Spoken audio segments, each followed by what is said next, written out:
Dave Friedman, Hardwood Floor Finishing 101. In this video, we sand a red oak hardwood floor. We apply a special walnut stain and 3 coats of Fabulon Satin Urethane. So stick around and we'll show you how we did it.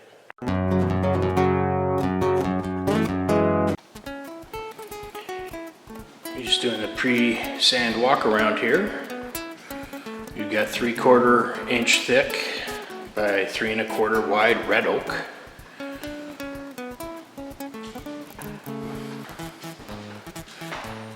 And existing and then new install over here.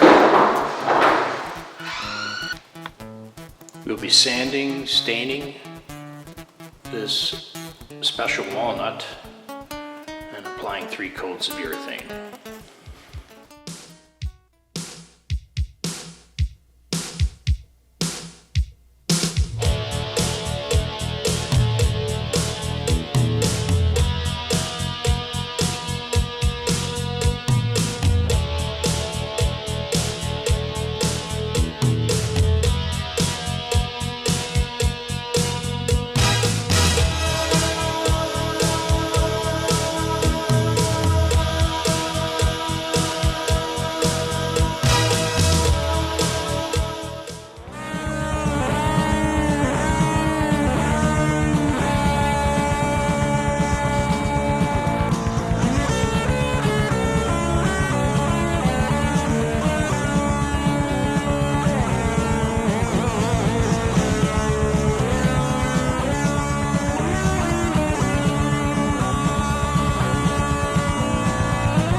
So now that we finished sanding with the 40 grit, we're going to apply this latex wood filler over whatever gaps we can see. So I like to load this up onto 2 trowels and then just walk to the sections where I'm doing. So that way I can just work. There's not a lot of there aren't really a lot of gaps on this floor to do, but I just like to load it up onto 2 trowels. And I can walk through, because this thing, you know, it's kind of heavy to walk around. So we just set that in the corner there, load up a couple trowels, and then we walk the room.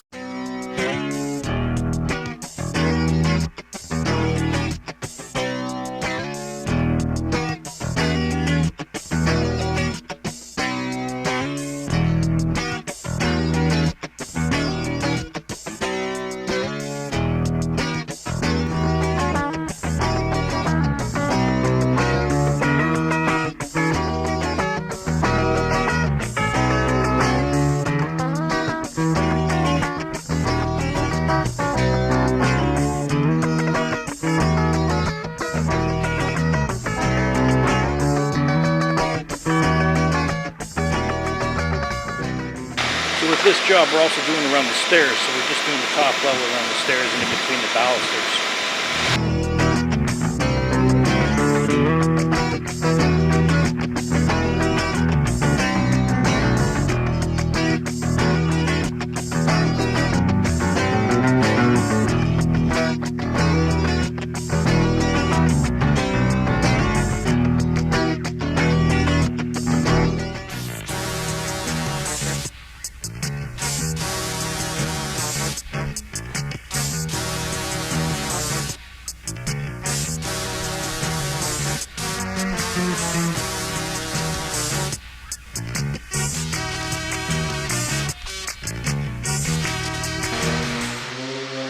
So when you are scraping between balusters and a handrail, because we're not removing the handrail here, it's just not going to be done. So we still have to remove the urethane that's on there. So you can go against the grain, but if you notice when I'm doing it, I'm just trying to take the urethane off.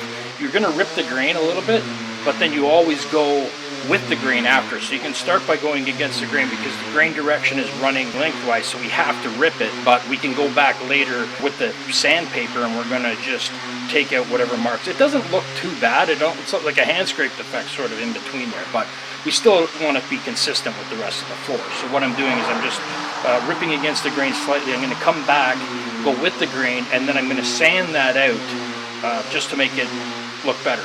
So we're preparing for the stain. We're just putting a special walnut stain on here. It's not drastically dark, so it's going to blend a little bit with, because I don't want to do the stairs of the handrails, so that's what we're doing with this job. You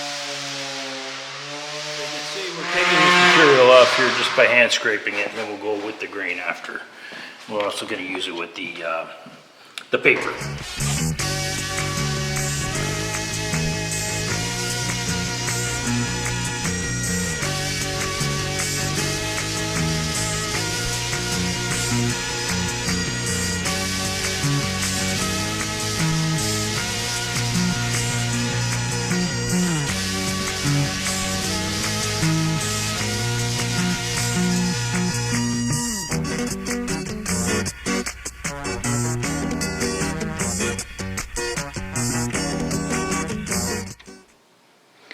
Following day, we're back here at the job site and we're preparing to stain the floor. So obviously we have to do a severe vacuuming of the floor. You can see I did a very slight vacuuming yesterday, but nothing too thorough. So there's a lot of dust on the floor here, but you know, we sand floors for a living and you know, it's going to be dusty. Now I'm going to be a couple hours vacuuming, and then I'm going to Swiffer the floor, tack it, you know, just to get whatever residual dust might be left over. And then we will be staining the floor.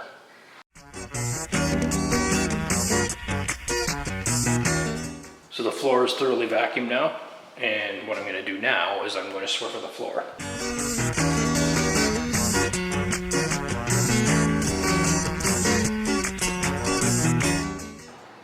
For this job, we'll be applying Varathane Special Walnut Stain.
For this job, we'll be applying Fabulon Satin Urethane.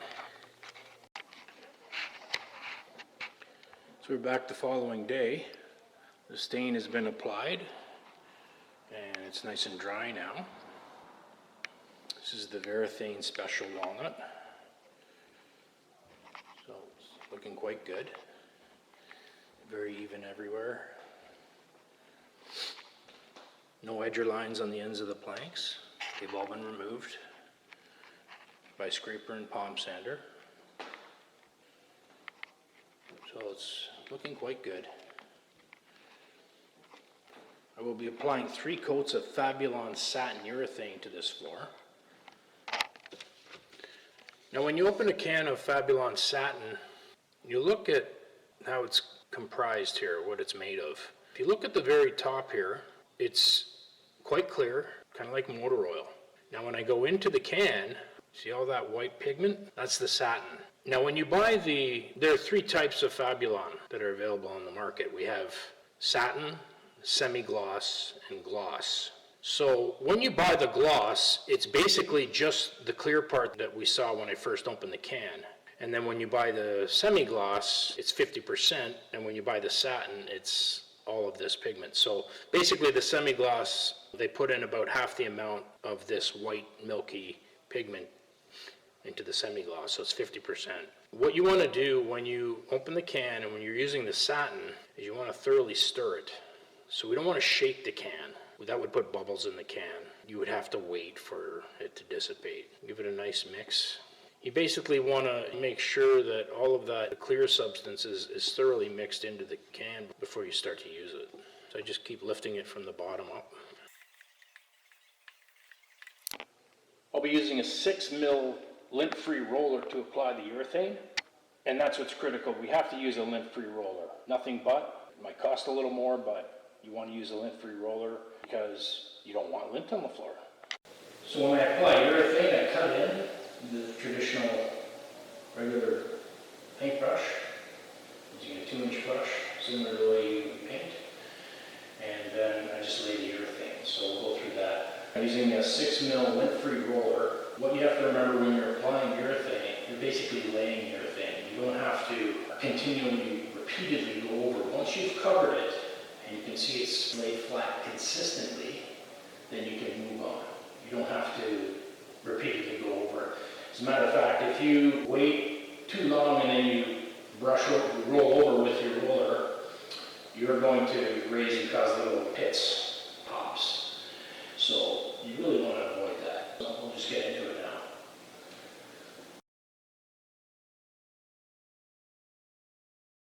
So when you're applying the urethane, it's good to load up the roller with as much urethane as you can get on there. You want to apply a nice liberal coat.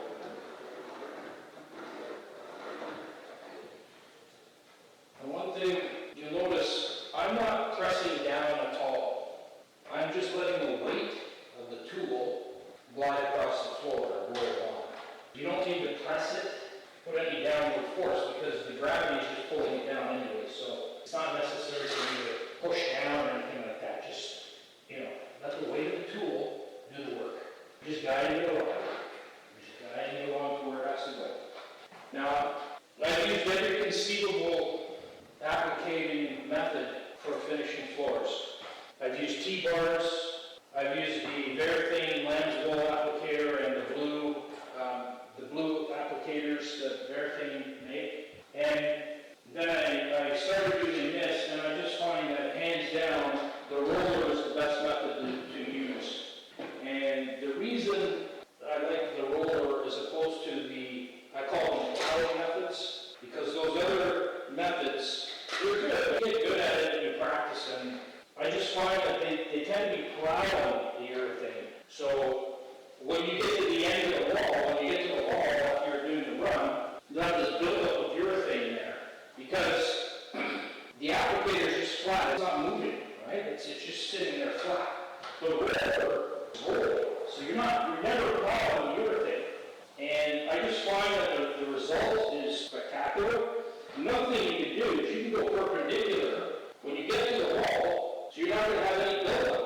Well over 500 of these old floors, I don't even know what the number is,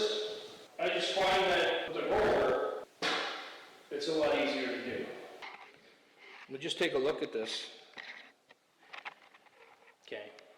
You have a nice even coverage, and now I'm done. I don't have to continually go over this anymore. I've cut in, now we leave it. We just want to make sure we've applied enough, nice liberal coat, and then we move on.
Back the following day. First coat is dry, so at this point I'm going to screen sand, vacuum, tack, and then apply the second coat.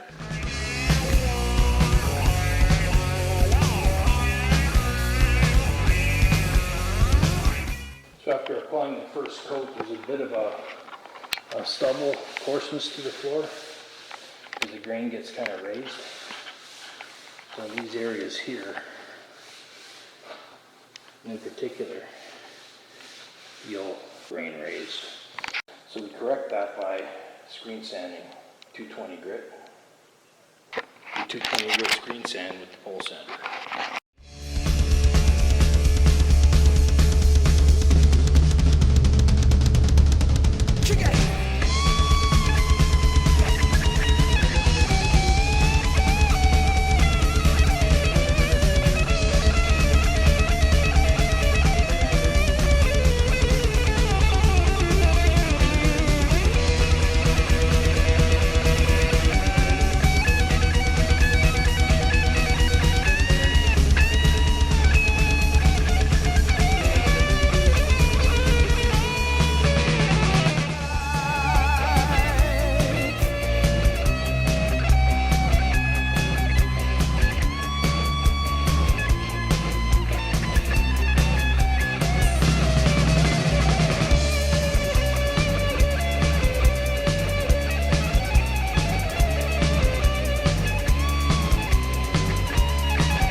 we're back the following day. The second coat is dry. So it's Varathane Special Walnut Stain. And right now, 2 coats of Fabulon Satin Urethane. I'm going to be going through the same process as I did yesterday. Screen sanding, vacuuming, tacking, then applying the third and final coat. If you have any questions about my process, please leave in the comment section below. And please, if you found this video helpful, hit like and subscribe to the channel. Thanks for watching.